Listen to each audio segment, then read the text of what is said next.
नमस्कार। वी जातक खुश हो जाए जिनकी राशि मेष है या फिर मेष लग्न वाले हैं। आज मैं आपको मेष लग्न के जो जातक हैं उनके बारे में कुछ बताना चाहता हूँ जो बहुत ही इंटरेस्टिंग होगा और लाजवाब होगा। देखिए, एक मेष राशि होती है और एक मेष लग्न होता है। राशि किसे कहते हैं और लग्न किसे कहते हैं, आज मैं इन दोनों के बीच क्या डिफरेंस है मैं आपको बता देना चाहता हूँ। देखिए, राशि अगर आपके पास कुंडली है तो कुंडली में कुल 12 घर होते हैं और 12 घर में आप सबसे पहले देखें कि चंद्रमा कहाँ स्थित है। जिस घर में चंद्रमा है और वहाँ पर 1 नंबर अगर लिखा हुआ है तो वो क्या होगा, मेष राशि है। यानी ऐसे जातक जिनकी राशि मेष होगी। और अब लग्न क्या है, ठीक उसी प्रकार कुंडली में कुल 12 भाव होते हैं और जो प्रथम भाव होता है उसमें अगर 1 नंबर लिखा है तो वो क्या होती है, लग्न होता है। ऐसे व्यक्ति मेष लग्न वाले होते हैं। तो यहाँ मैं आज लग्न की बारे में बात करना चाहता हूँ। मैं मेष लग्न के जो जातक होते हैं उनका स्वभाव क्या होता है, वो कौन से दिशा में अगर कार्य करे तो वो सफल है, वगैरह वगैरह। लेकिन सबसे पहले एक बार फिर मैं अमित राय, ज्योतिष विद्राय साहब के इस YouTube प्लेटफॉर्म पर आप सभी का स्वागत करता हूँ। ये आपका चैनल है, प्लीज़ इसे लाइक करें, सब्सक्राइब करें और शेयर करें।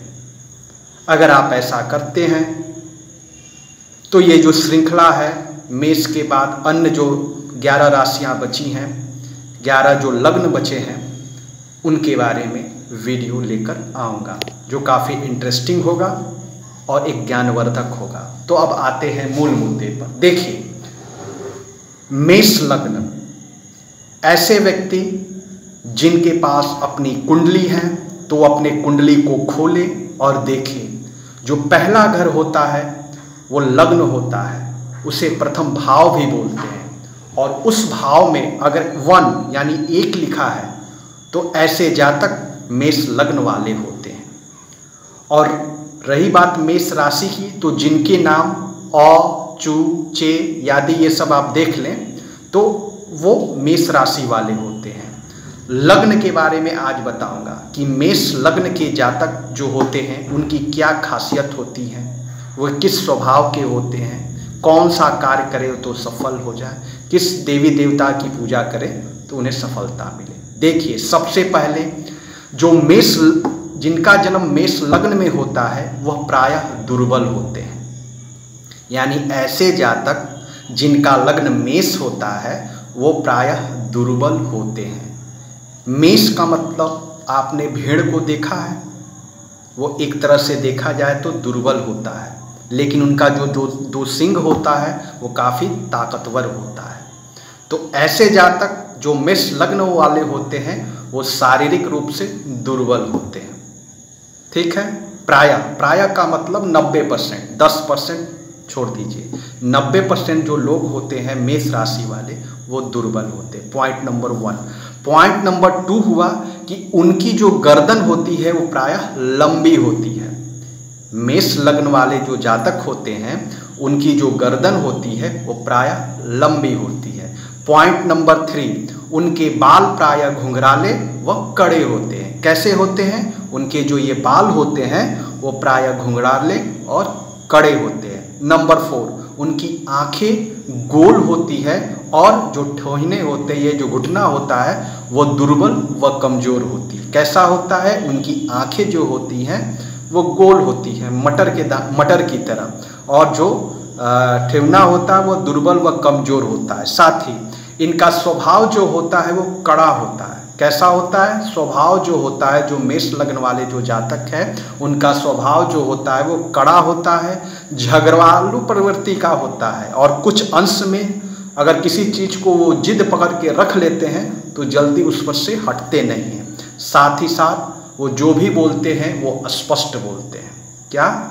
जो भी वो बोलते हैं वो स्पष्ट बोलते हैं। वो साहसी होते हैं, वीर होते हैं, उद्यमी, यानी उनको जो भी कार्य दिया जाए वो बहुत ही ईमानदारी और मेहनत के साथ करते हैं, यानी मेहनत से वो कभी नहीं घबराते हैं। साथ ही साथ सतता, किसी न किसी वो कार्य में जरूर संलग्न होंगे। आप अगर रास्ते में जाते हैं तो किसी भेड़ को देखा होगा तो कुछ न कुछ कर रहे होते हैं, ठीक है।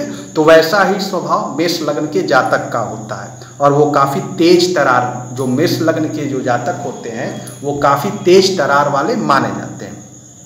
अगला पॉइंट है उनकी जो बाल्यावस्था होती है, जब वे अपना बाल्यकाल जीवन जी रहे होते हैं तो उन्हें काफ़ी कठिनाइयों का सामना करना पड़ता है। उनकी पारिवारिक स्थिति कुछ ऐसी होती है कि कहीं से उन्हें कष्ट जरूर भोगना पड़ता है। वे स्वतंत्र प्रिय होते हैं, यानी वो किसी के अधीन वो रहना पसंद नहीं करते हैं।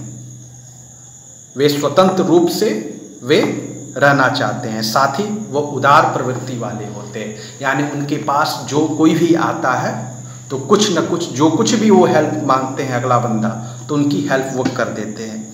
उन्हें जब ऐसा लगता है कि कोई भी उनके समक्ष मदद मांगने के लिए आ रहा है तो उनकी वो मदद करते हैं। उनकी क्या करते हैं? वो मदद करते हैं। और वे उच्च पद, अगर वो किसी निम्न पद पर है तो सदैव वो कामना करते हैं कि वे ऊंचे पद पर जाएं। साथ ही इनकी संपत्ति स्थिर, चूंकि जो मेष लग्न होता है, जो मेष राशि होती है वो चर राशि होती है। चर राशि का मतलब है कि एक जगह पर स्थिर न रहना।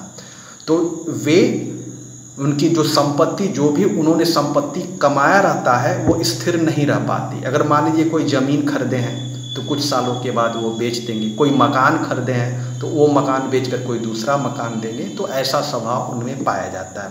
इनके शरीर के किसी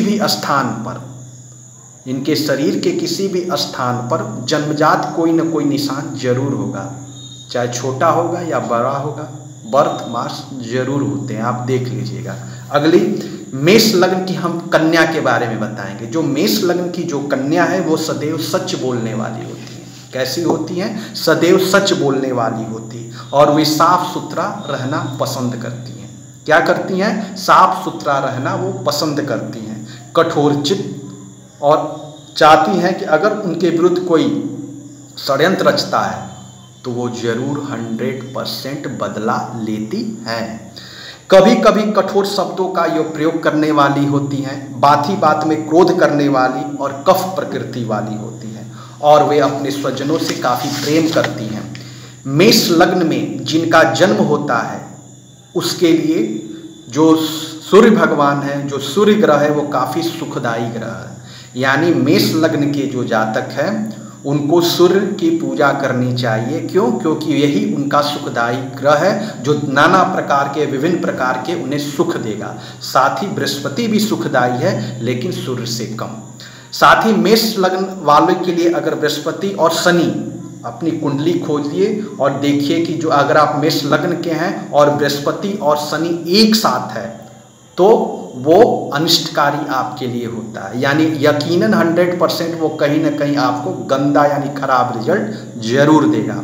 और अगर आपके बृहस्पति यानी कर्म भाव में, अगर 10वें स्थान में अगर बृहस्पति है तो यकीनन वो आपका अच्छा फल नहीं देगा, कार्य में बाधा देगा। आप सरकारी नौकरी या किसी के ट्राई में देके काफ़ी संघर्ष आपको करना पड़ेगा। बिजनेस, व्यापार या जो कुछ भी काम करेंगे तो आपको काफ़ी कठिनता के साथ उस चीज़ की प्राप्ति होगी। अगला, शनि, बुध और शुक्र मेष लग्न वालों के लिए पाप ग्रह होते हैं। जैसे शनि पाप ग्रह है, बुध और शुक्र सौम्य ग्रह है, लेकिन अगर आप मेष लग्न वाले हैं तो बुध और शुक्र जो होता है वो आपके लिए पाप ग्रह का भूमिका निभाता है। शनि और बुध मार्केश होते हैं, यानी अगर 8वें घर में शनि और बुध होते हैं तो मार्केश होते हैं। मार्केश का मतलब ये होता है कि आपके वो जीवन की एक तरह से लीला समाप्त करने पर भी तुले रहते हैं। अतः इस चीज़ का ध्यान दें। अब चेतावनी क्या है कि भाई आप चूंकि मेहनती होते हैं, दिन भर काम करते रहते हैं, तो रात में आपको कंप्लीट नींद लेनी चाहिए। अगर आप नींद नहीं लेंगे तो आप शुगर के शिकार हो जाएंगे, यानी डायबिटीज के शिकार हो जाएंगे, हार्ट अटैक की भी संभावना बनी रहेगी, साथ ही आप मानसिक रूप से विक्षिप्त हो सकते हैं। यानी पूरा कंप्लीट रात के समय आपको रेस्ट लेना अनिवार्य है। और ख़ास करके अपने सिर और दिमाग का जरूर ध्यान रखें, क्योंकि मेष लग्न के जो जातक हैं उनके सिर में प्रॉब्लम होती है, सर दर्द करता है और विभिन्न प्रकार की चिंताओं से युक्त होते हैं। सदैव व्यायाम करते रहें। और अब मैं आपको बता देना चाहता हूँ कि जो मेष लग्न के जातक हैं वो क्या करें। अगर उनका कोई भी कार्य नहीं हो रहा है, किसी कार्य में हाथ डाल रहे हैं वो नहीं हो रहा है, मेष लग्न के जातक या जातिका उनकी विवाह नहीं हो रहा है, नौकरी करने किस दिशा में जाएं, किस शहर वाले दिशा में व्यवसाय करें ताकि इनका व्यवसाय चले, किस क्षेत्र में सरकारी नौकरी के लिए ट्राई करें, यानी किस राज्य में, तो आप एक काम करें। अगर आप मेष लग्न या मेष राशि वाले हैं तो आपकी जो दिशा है वो पूर्व दिशा है। क्यों? क्योंकि सूर्य भगवान पूर्व दिशा से उगते हैं।